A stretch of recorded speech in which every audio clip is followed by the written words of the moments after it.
Commander, are you coming to check up on me? You look much better. How are you feeling? Dr. Chakwas assures me I am going to be fine. I was impressed with her knowledge of Asari physiology. Alliance medical personnel take courses in alien biology, just in case. I never properly thanked you for saving me from the Geth, Commander.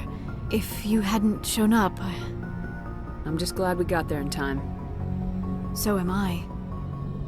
I know you took a chance bringing me aboard this ship. I have seen the way your crew looks at me. They do not trust me. But I am not like Benezia. I will do whatever I can to help you stop Saren. I promise. Don't worry, Liara. I trust you. I know you won't let me down. It means a lot to hear you say that, Commander. Thank you. Do you know why Benezia joined up with Saren? I don't understand it. She was always outspoken about the need for the Asari to become more involved in shaping galactic events. Maybe she thought allying herself with Saren would somehow be for the greater good in the long run. At least I hope so. Any chance she's in this for power or personal gain? No, not the Benezia I knew. But I hadn't spoken with my mother in many years. She may have changed. I'd like to know more about the Asari. We were the first species to discover the Citadel. We were instrumental in forming the Council, and we always strive to be the voice of peaceful cooperation in galactic disputes. My people believe we are all part of a single galactic community. Each species contributes something to the greater whole. Although we seek to understand other species, it seems few of them seek to understand us. The galaxy is filled with rumors and misinformation about my people. Like what? Most of the inaccuracies are centered around our mating rituals. My species is monogendered. Male and female have no real meaning for us. We still require a partner to reproduce. This second parent, however, may be of any species and any gender. I don't understand. Your species can mate with anyone? Mating is not quite the proper term, not as you understand it. Physical contact may or may not be involved, but it is not an essential element of the union. The true connection is mental. Our physiology allows us to meld with other beings. We can touch the very depths of their minds. We explore the genetic memory of their species. We share the most basic elements of their individual and racial identities. We then pass these traits on to our daughters.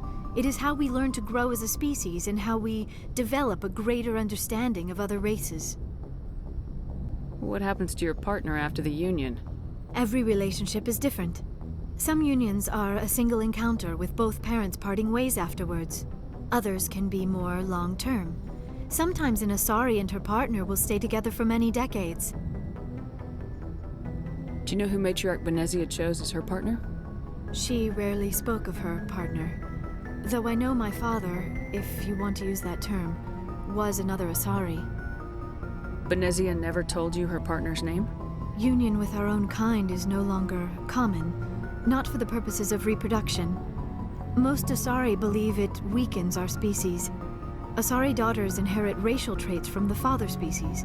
If both parents are Asari, then nothing has been gained, or so conventional wisdom would hold. I am what is sometimes called a pureblood. Though no Asari would ever be cruel enough to say the word to my face, it is a great insult among my people. It is possible Benezia's partner was embarrassed by their union. She may have been too ashamed to publicly acknowledge me as her offspring. Why agree to the union if she didn't want any children? I cannot answer that. This is all speculation on my part. It is possible she wanted to be part of my life, but something happened to her before she had the chance. Benezia never spoke of her partner. Whatever happened, it caused her too much pain to dwell on it. She raised me by herself, though that is not uncommon. Many Asari raise their children alone, particularly if the father species is short-lived. Often the partner will pass on long before the child reaches maturity. You Asari live for 1,000 years. What happens when your partner dies? Few sapient species live as long as my kind. We have learned to take a philosophical approach to our unions. We do not focus on the inevitable loss of our partners. Instead, we enjoy the time we spend with them. And even after they're gone, a part of them lives on in us. The union is a connection that transcends both time and space. I should go. Goodbye, Commander.